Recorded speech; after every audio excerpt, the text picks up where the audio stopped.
customers in the region.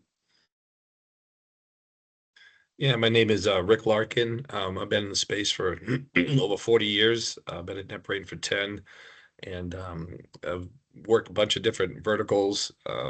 Working with Peter specifically, we were in Australia last fall. Had a great time down there talking to a bunch of different customers. And yeah, I'm a network guy from way back when, so I just really enjoy talking to customers about their challenges and seeing where network automation and we have a little bit of AI going on too can help today's really challenging world. Yep. Excellent. Thanks, Rick. Thanks, Peter.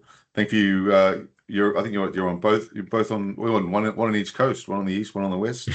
So that's true. Yeah. Yeah. And Peter used to live and work in Asia, so very familiar with the Asian market, the challenges of the businesses and what happens over here. Is it any different over in the US from what we see in Asia? No, it's definitely different. The way people buy, what they want to see, and what they need to prove in order to buy, it is different. I've been working with Rick now for some time in the US market, and then we're really starting to penetrate in with opportunities and customers in Australia and Hong Kong. We're really looking hard at Singapore, and it is different. People need to be sure that we can deliver what we're selling them. They're much further away from where the product was typically created. They're much further away from where that product is typically supported. And so they need to be sure that they're not just buying something that looks great on a demo, something that actually brings value into their environment. Excellent. And we'll just jump over to Lauren. Welcome to the session.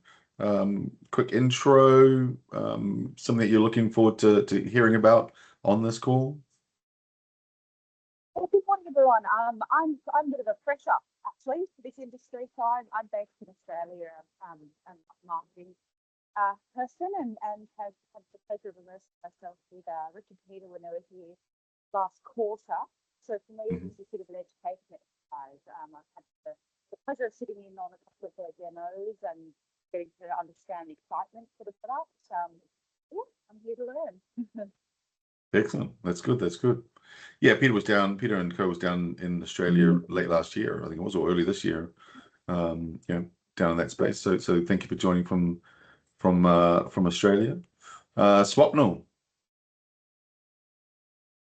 Hello, hi. Good morning to all. This is Swapnil. I'm based in Singapore, working as a network reliability engineer.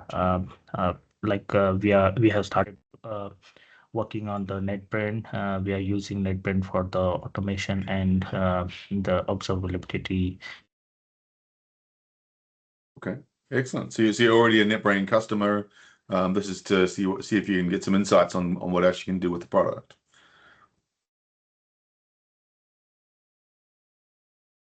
Okay, and John, welcome for joining. I saw you were in the lobby before. You bounced out, bounced back in again. Hi, John. How are you?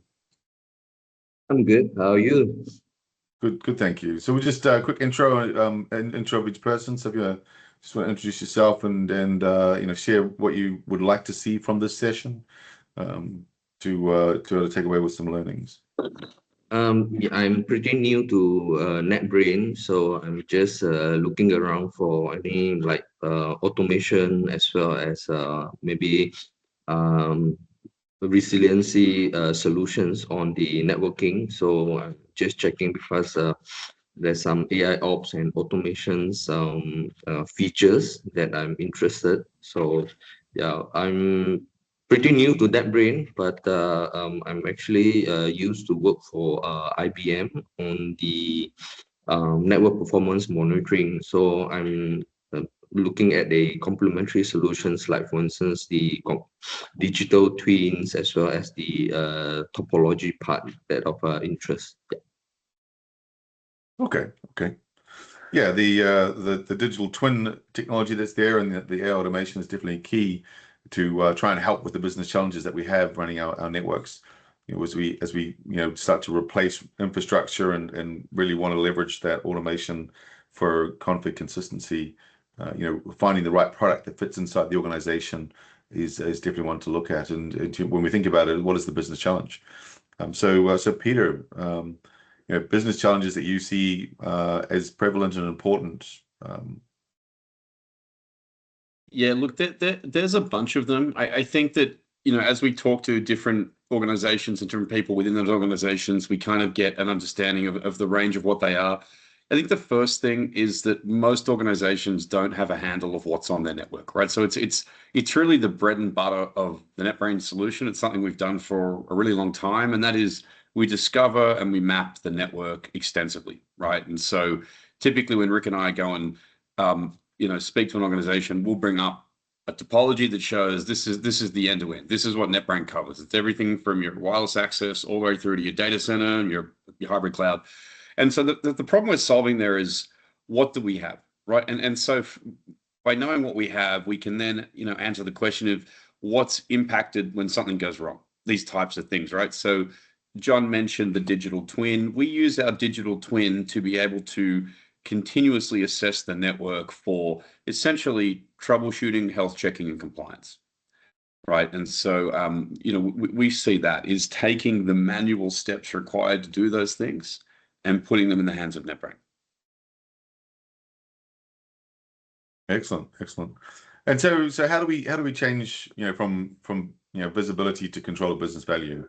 Where does NetBrain change that game for companies?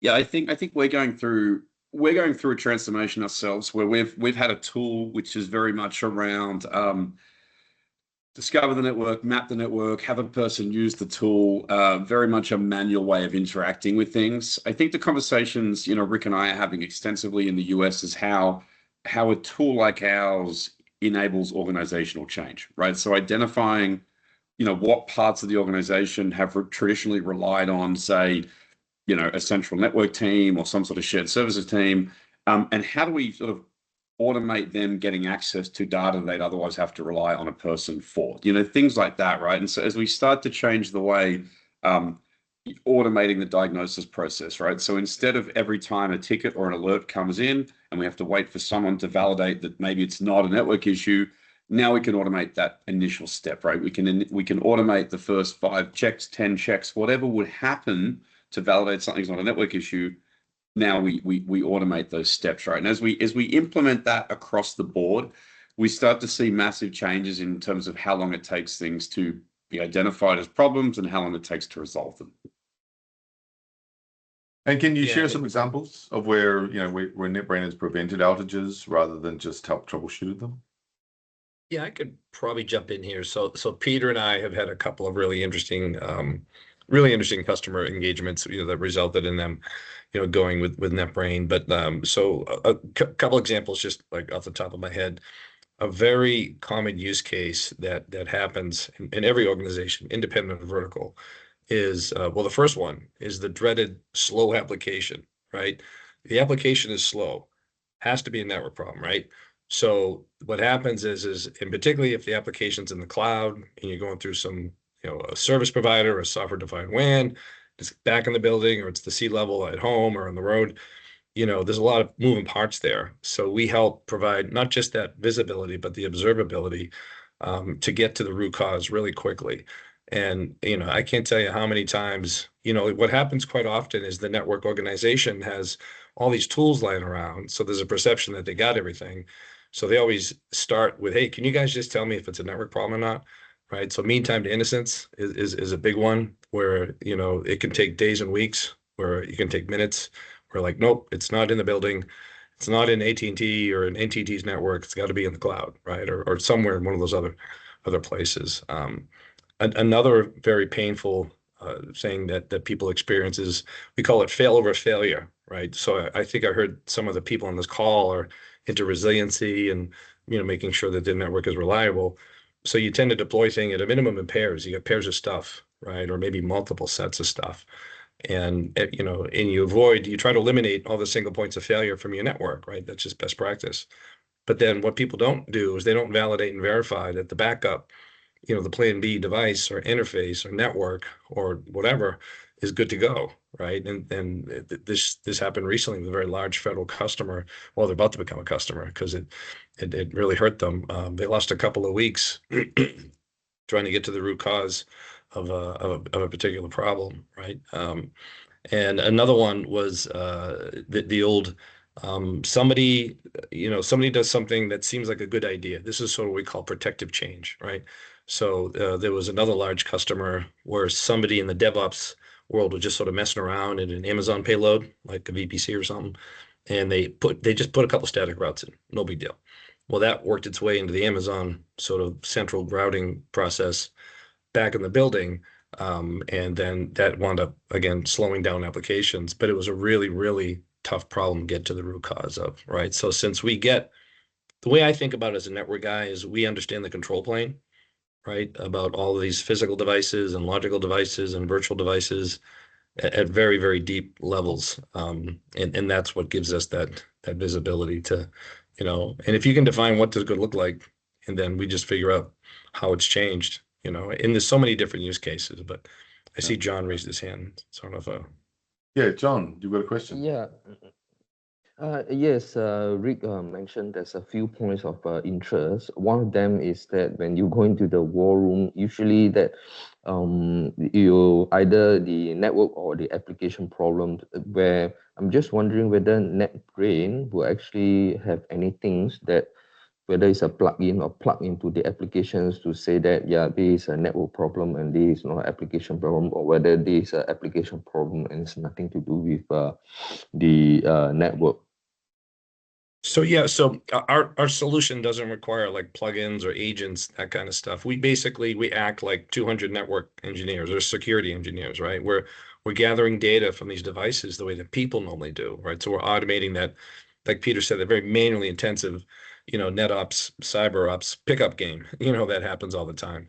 So we're logging into devices and we gather data from command line, right? If it's traditional, or it's an API call to a controller, like a controller in the cloud or software defined or wireless, and we just interpret the results, learn, right, and then that can call other automation to do more things and what have you, and then all of it is shared in sort of a common dashboard. The military that I work with here, they call it the common operating picture, right, or situation awareness. They just need one thing, that kind of shows them what's going on, and we can provide that, either visually on a map, on a dashboard, or something like that. And then, but we don't get every piece of data, right? We're very